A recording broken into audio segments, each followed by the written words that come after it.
Hi, welcome to another episode of TUTTO BENE, the podcast with heart, life, humor, and an Italian accent. Today, my guest is April Gunckel. Hi, April. Hello. How are you? I'm doing well, thank you. Thank you for coming. When you told me that you were happy to be on my show, I was very happy. Yes. Because, we have a lot to bring on today. Yes, we do. that can help and impact positively other people. Mm-hmm. So I would like to, ask you a little bit about you. What do you do? So I'm a family law and criminal defense paralegal. I'm also a licensed legal document assistant, and I'm currently in law school as well. So I have a couple different things going on. Sounds like a very, very nice, complete it's a handful. path to pursue. You helped so many women out there, so many mothers. I appreciate that. Thank you. And, the first question that I asked you when we talked was, are you a mom? I'm actually not. Surprisingly enough, I'm not. I always thought I would be at this stage of my life. It just hasn't been in the cards for me. Yes. And the reason I asked you is because you have this incredible way of talking to people. You have this incredible empathy and wonderful touch, and in the way you communicate with people. And I had that feeling since we talked, and I thought it was really very calming and very heart lifting. And your knowledge is absolutely remarkable. Thank and you. I can't wait to see you becoming a lawyer. Oh. How long do you need? I just started law school, so I just finished my first semester last week, so I still have a couple years to go. Years. I'm looking forward to 2028, I believe, to take the bar. So it's amazing. And you're dealing with a strong law, right? Yeah. In the country. Yeah. I mean, well, between family and criminal law, there's always something to learn. There's just so much to know, and so much growth in both fields. And there's never too much education and too much learning to be done. So, but comparing to other states, California. Yeah, I've done some work in other states, minimal for, on paperwork wise, but it definitely changes. There's an overall general consensus across the board that seems to be about the same in most states, but they all have their little, kinks and things that are different for each courthouse. So I see. Of course, this podcast is about how to somehow impact positively other people through what we learn, what we experience, through what we discover in the overcoming of, our challenges. And before we get there, I actually, think it's just incredible and amazing how much you give through your work. You do a lot of pro bono work as well. I do. And you put a lot of hours and time and heart in it. Yeah, I think I just have a level of care. I think it makes a big difference when you really love what you do. Yes. The quality of work that you're able to provide when you genuinely love what you do, it's just, you can't really compare. It's not about money, and of course we all need to take care of ourselves financially, but that's not the focus for me. I have personal reasons too for my own path that drives me to do a better job. So I always say, the passion that drives you into anything you do in life. If you don't have the passion, you do it, just halfway. Yep. The passion is what makes you, I think, do it completely and all the way in with your heart and everything else. I was recently having a conversation with one of my guests, and we were talking about how much, the system is, so corrupted and so not driven by the truth and the good values. Yeah. So since you're gonna be a lawyer, I want to ask you the little question, do you know what type of lawyer you are going to be? I'm going to focus on family law for sure. And I'm going to like to keep criminal defense as an option as well. I think I'm going to keep my focus primarily on family. Yes. What type of, ethic as a lawyer you're going to have? I know you just said, you put things at heart and everything, but you know what you're getting into. You know that you're going to be dealing with other lawyers who all they want is win, no matter playing dirty, no matter, right? Yeah, I think that the important focus needs to be on the client and their best interests, and what it is that what their goals are, what it is they need, what are the options, what do the laws provide for based on their circumstances.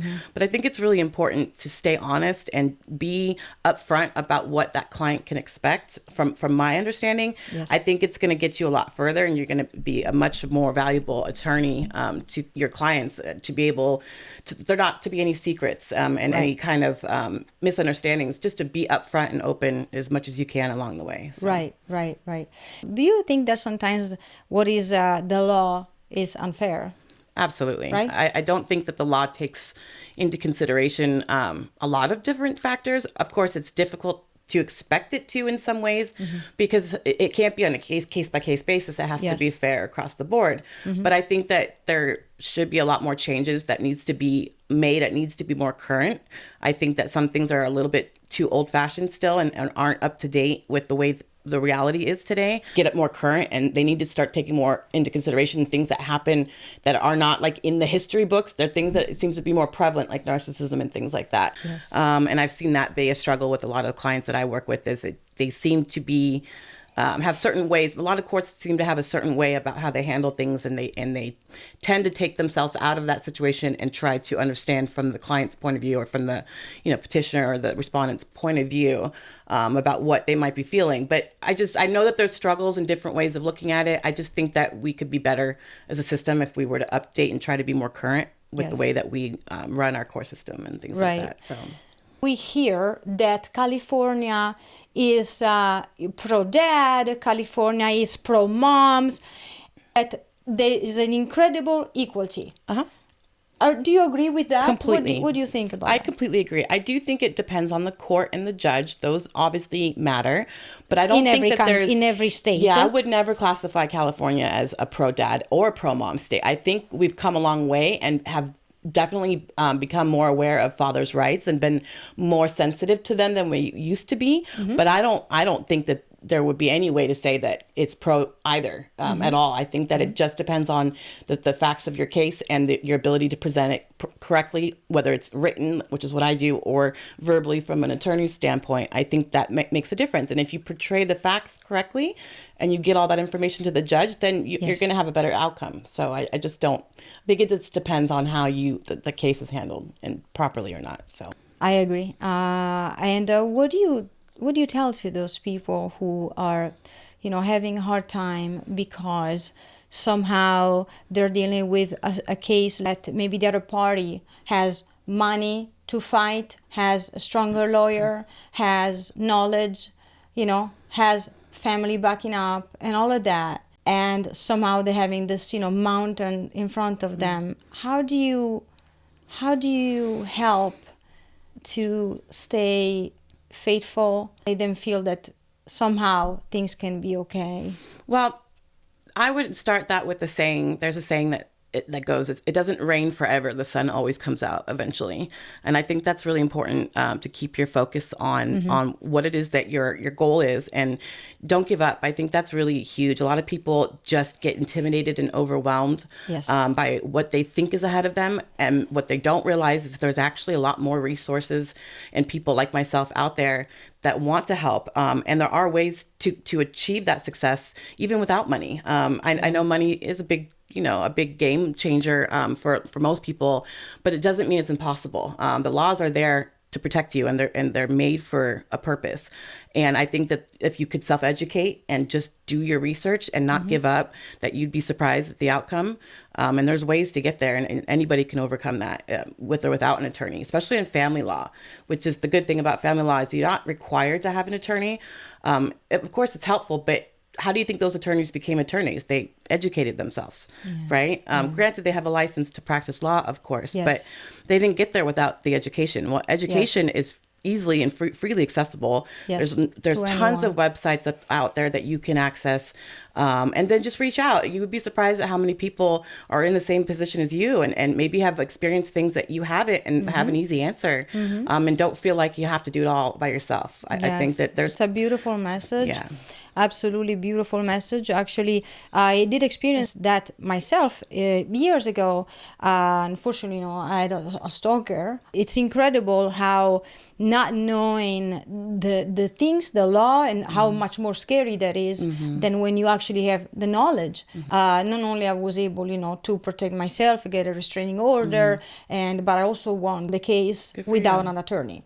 It's incredible, what a peace of mind you can get from just having knowledge and having, more understanding. Yeah. Of course, for people that come from out of the country, there is the language barrier. Yeah. There is absolutely not enough history and knowledge, and also how many people they just find themselves to deal with law stuff and never had to do it before, so they never really documented themselves. They never really know what is this, why is that, like playing chess with someone that has never seen that game before. Yeah, I think it's important to speak up too. I think that if you don't reach out and voice the things that you're dealing with, people don't know that you need the help, and you don't know what's available and right in front of you sometimes if you don't try to reach out and don't feel like you have to do it by yourself, because that's not the case. And you'd be surprised how many people might jump in to help you and be there for you.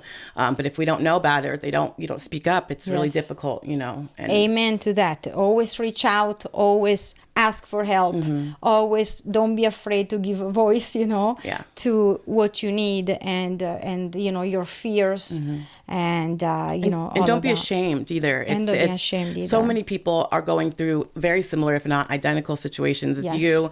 And there's nothing to be ashamed of. We all make mistakes and we all go through struggles in life. And I know that that's one thing that I've heard quite a bit, is that people are they're embarrassed about maybe their situation or maybe some mistakes that they made. And as much as that's a valid way to feel, that's what's going to hold you back. And that'll cause more problems for you than anything, to just find a way to be strong enough to overcome that, at least in the moment, and reach out for that help. So. Whether that or whether you are the victim, don't be afraid to ask it, because like I said, one of the major, I think one of the biggest blocks is the fear. So, but here's the thing, fear and God don't go together. I agree. So I agree with that statement. You either have faith in God and in the good values, or you have fear. You can't have both. They don't live together. Anyways, to learn up a little bit, what I would like, to ask you is if you have in your personal life, other than helping other people, other than taking in and taking on other people's burdens and challenges, an inspiring story about a challenge that you had to overcome, what helped you to overcome it, and what gave you in the person that you are today? So that's a good question. I come from a family that from divorced parents. When I was 8, my mom decided to leave, and it was my dad that primarily raised me. He brought my stepmom into the picture when I was about 10 years old, and the best thing that ever happened to me. So I could tell you from personal experience that not all stepmoms are bad. I love it. There are amazing ones out there, and thank God for her. She was the best mother figure I could ever ask for. She's just amazing. I wouldn't be who I am today without her influence. But at the same time, I also don't think that you have to. I think you can have one good parent to raise a child. You don't need to. I think that, of course, there's a big, influence. And a lot of people might disagree with the fact that, it's very important for a child to have both parents. I disagree, because I went through this myself. I come from my father, who is the biggest person in my life, the most important person in my life. For some people, that might be their mother. But I think one good parent is enough to raise a child. And I think that you should feel confident about that. And I'm living proof that, it's okay to have just one parent in the household, and you do come back. And children, one thing I really wanted to tell people today is that children do survive. They get through these things, and a lot of people are so worried sometimes that I don't want to move out of the home, the family residence, because I'm worried about my children. We're resilient, and I say we because I was one of them, and we get through it. And have faith in your raising of that child, that they're going to be strong enough. If you're going to get through the divorce, they're going to get through it with you. They'll get there. And of course, does it have an impact on our lives? Sure. But I think that it plays, the bigger role is how you handle yourself during that and how you keep your focus on your child. And my dad was the perfect example of that. He never lost sight of his children, and he was there, and he never skipped a beat. And we really didn't have that much of an impact from it, aside from my mom leaving. Outside of that, it was like all's good in business, and every day was normal after that. And he was just very cautious about how he handled himself and what was important to his children. And I think that's what made me the person I am today. And I think that's really important. You had the siblings? I do. I have 2 older brothers. I have a real brother and a stepbrother. I don't consider him a step. I consider him my brother, because he's been in my life since I was 10 years old. But yeah, that was from your stepmother's child. Mm-hmm. Yes. I think it's great to be able to have for a child to have a good stepmom or a good stepfather, or both, and have love is infinite, and a child that you feel in of love, he has love for everyone, and love does not finish, does not end. It's not you give love to that person, you don't have it for the other person. Actually, it overflows and it multiplies, Right. And love is I always see love as something that is contagious. I was just like that. Smile, just like laugh, goes a long way. Yes, and children are so pure.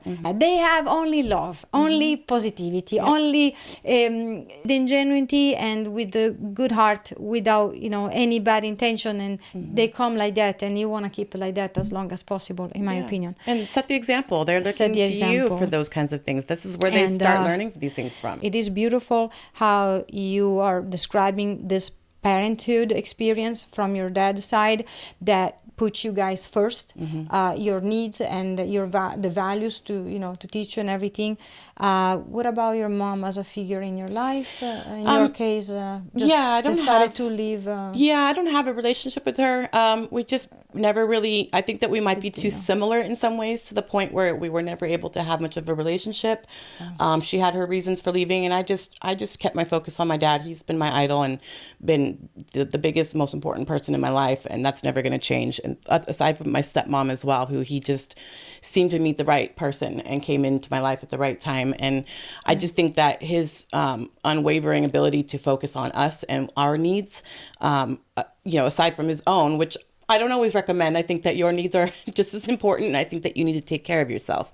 But I think that his ability to keep his focus on his children and what was best for us is what helped us get through it. And I don't feel like I've lacked anything. I don't feel traumatized. I don't feel like I'm missing anything at all. I mean, that's to credit your dad and your family, because if they made you feel in the middle of things, or have this haste and this hate and this bad communication, and put stress on each other, you would have felt that. Yeah, and he was also, he always talked positive about my mother as well, which I think is another important thing. Even despite your own personal feelings about that other person, as hard as that might be in the moment, I think it's extremely important to never talk poorly about the other person, because that's also the mother or the father of your child. At the end of the day, you guys brought that child in together. And I think that it sets a big example on the type of person that I wanted to be growing up, and why I do what I do now. It's just because of that level of maturity and that level of empathy and respect for other people, even the mother of his children, regardless of our personal feelings. I think that was a big deal for me. What is beautiful that you're saying also about the stepmothers. And I didn't grow up with a stepmother or a stepfather, so I can talk in person. My parents divorced. I was 6 and my brother was 8.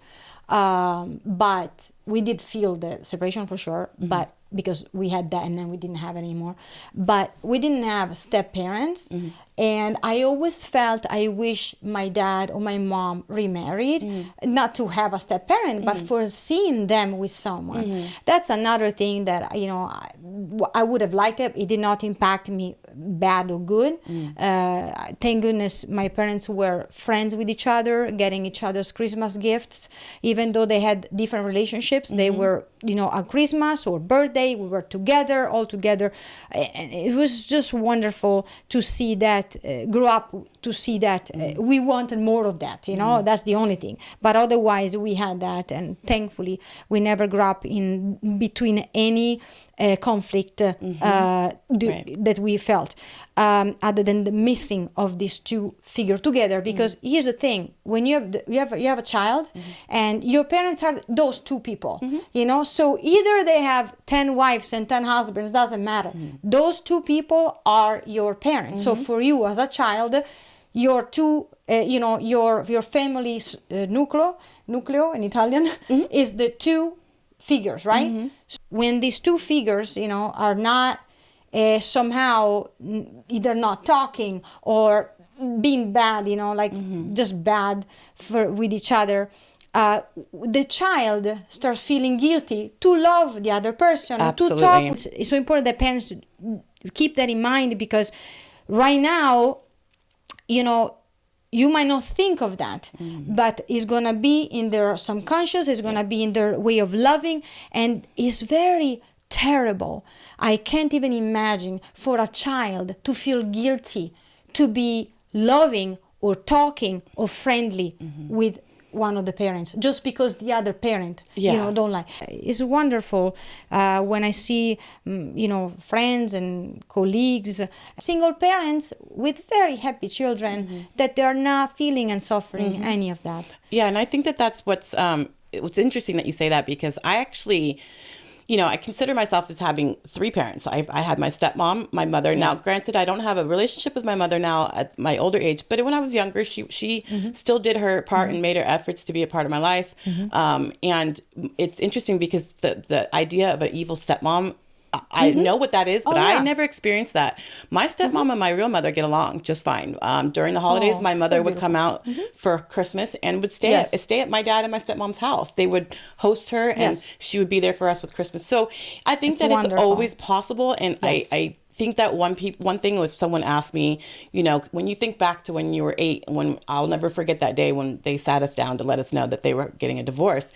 After that, what is your memory as far as how you felt and how their relationship was? And I could tell you, even though I was 8, very clearly that, again, they were always very respectful, the way that they spoke about each other. I never heard them fight. I can't think of one time that I ever witnessed a fight between my dad and my mom. Regardless of how they felt, I'm sure they had their issues, but they did a really good job shielding their children from that. And that goes a long way, because that was ingrained in my brain, and that's how you are supposed to act.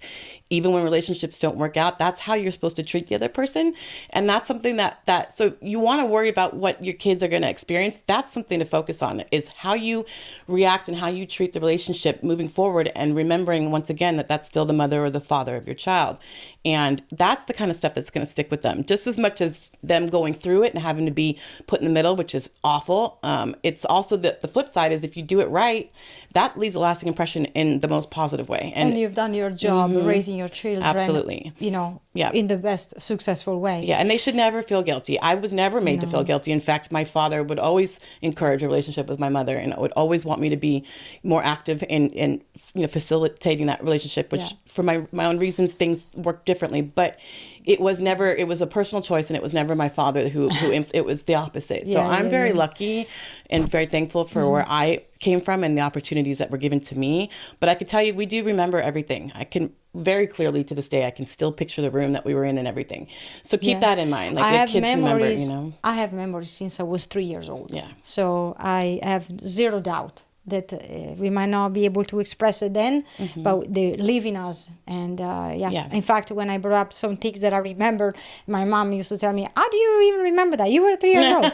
Well, I remember. It's possible. I remember that, the color of the crib. I remember this. I remember that. I remember, being the back of the car with both them together. My mom's hair at that time, the cut of the hair, the color of the hair, very vividly in my mind. The music that we were listening in the car, and so forth. I have incredible, vivid memories. So what would you tell, knowing all this, experience this beautiful story, so inspiring for parents out there? What would you say to those parents that don't have that luck, meaning that they want to live that way, they want to parent in that way, but they don't have a situation like that, they have either an ex-husband or a co-parent, whatever, that is not collaborating in that, or is not, or she's not, understanding the importance for the children. Again, it's not for the person, but the parents, but it's for the children. I think that regardless, and I know that it's not easy for many parents, and for the record, I used to be pro dad. I used to be very big on helping fathers. Yes. And then of course I was, joined some groups on social media and started helping more moms. And so my whole outlook changed. But I think that regardless, if that other person isn't willing to, remove the toxicity and be a co-parent, you still have a choice, and you still have control over how you react and how you handle the situation. Yes. And you have the ability to keep yourself from stooping down and lowering yourself to that level where and I know it's hard, it's difficult to control that, but you at the end of the day have a choice on how you handle things and how you react. And I always think, if you haven't chosen that until that point, you can still do it. Exactly. It's never too late. Yeah. It's never too late. You don't have to be the same every day. You can change whenever. You can change, you can evolve, you can change your mind. Yeah. So you know what? I changed my mind. I think just make a conscious effort to be better every day that you can, and just know that your reaction and what you do matters, and you have the ability to make that choice and be better. And all you could do is just put that effort towards being the best person that you can every day, and set an example. I think that's a big one too. You are an example to your children, and don't underestimate that your kids see that and they look up to you, and they need that. Yes. And sometimes it's not even a parent. It's okay to be a single parent. And I had some really strong female role models in my life that were not my mother, and that's possible too. And it doesn't necessarily have to be from a biological parent. Yes. There's options out there. There's a lot of things that I was afforded the opportunity as an influence in my life that were not blood related to me, that just made all the difference in who I am today. And I think that don't underestimate that, your ability to have that for your child. That's beautiful. Thank you so much for sharing your story. It's so inspiring and very heartwarming. So we talked a lot about your career and your personal life, and so just out of curiosity, what after dealing with so much heavy reality and all of that, and you're not a mother, so you don't go home and be bombarded. I have that on my side. Yep. Yes. So I would like to know how what is the rest of the day looks like after dealing with all that. Well, that's funny. I'm big on self-care. I think it's very important. And it's funny because my stepmom always calls me a princess. She's like, you're such a princess. I actually am big on massages. I know that sounds kind of weird, but I think that it's a really big de-stressor. It's something that it's taking time for yourself. And that's a big one for me. I also play softball as well. Again, that helps keep me very sane, and it helps me decompress and not, because I internalize the issues just along with my clients. So I think that massages and things like just doing self-care and sports and things like that, exercise, and very important. Sometimes, when I read about one thing, I'm like, oh my God, I get tired just reading about it. And I'm like, how does this poor mom does? It's like, being a psychologist almost. Yeah, and it's a habit for me. I naturally, I want to help everybody. I want to take, every time someone asks, I'm always answering as fast as possible, because I know what it's like to be on the other side of things and not knowing and waiting and not getting a response, or not feeling like people care about you enough to even give you their time. That to me is important to me, because those little things go a long way, I think. Talking about empathy, that's very empathic, what you're saying. You know what it means to be on the other side and feeling alone, feeling that in that moment, to know everybody's priority is more important than you are there on the line, wondering what is going to be next, and that's your life. And it's just so beautiful what you do, and so generous of you.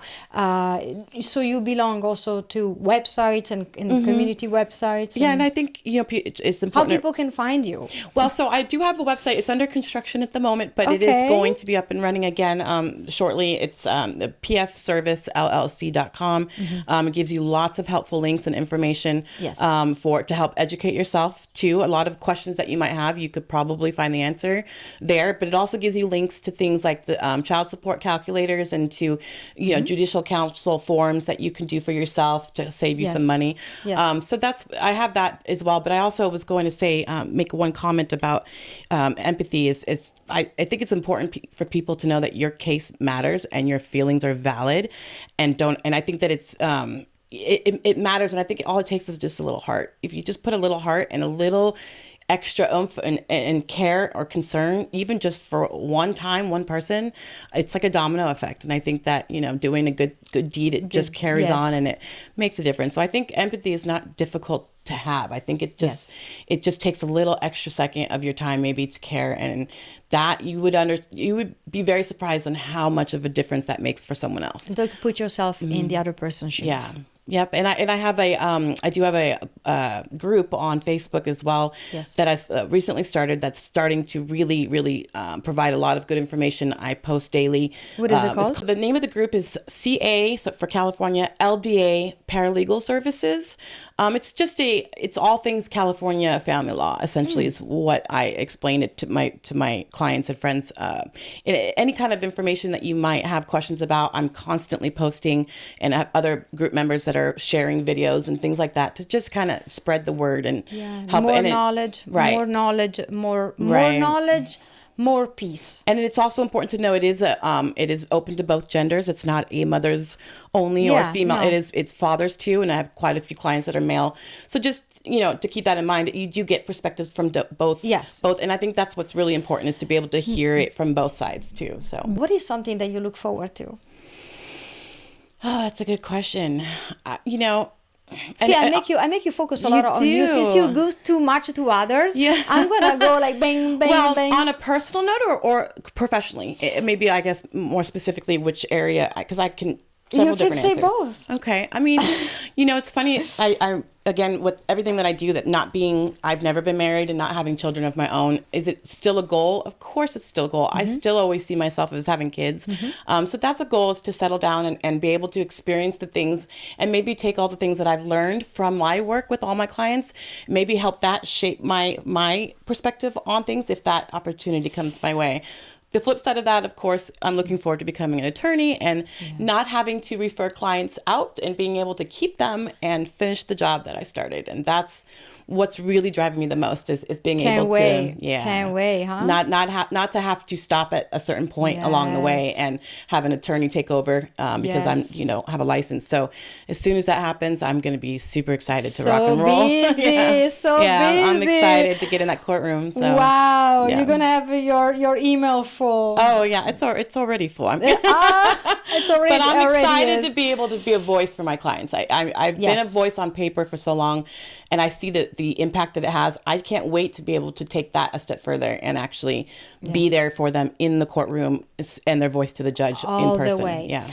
And regarding your personal life, now I don't know if everybody heard, regarding your personal life, now, of course, it's going to be an incredible task to find someone at that level, because you are in a certain level, you need someone to match. I feel like I might have made things harder on myself exactly because of certain expectations. So, but no, I'm pretty simple, easygoing. It's it's about how you treat me and love, and just everything can be understandable, and things can be adjusted to, and continue the growth together. It doesn't need to. You don't need to meet a person at the same level, but someone that maybe is willing to.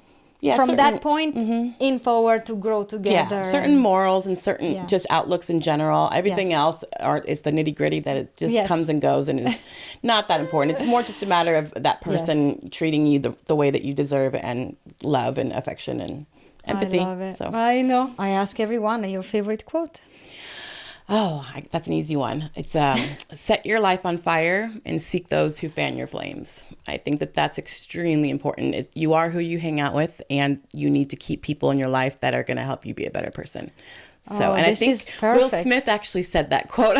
And it's so perfect for this podcast, because it's about the person you want to be and the person you want to evolve into, in your growth.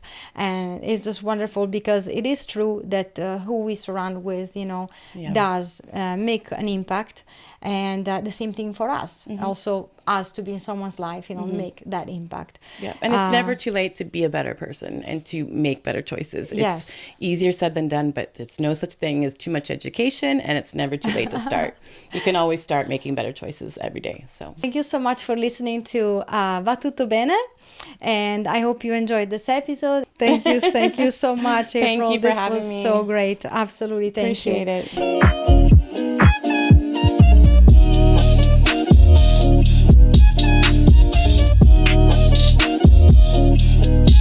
The content provided in this podcast is for informational and educational purpose only. This is not a professional advice. I recommend seeking out professional guidance when making any decisions that could impact personal growth, health, and well-being.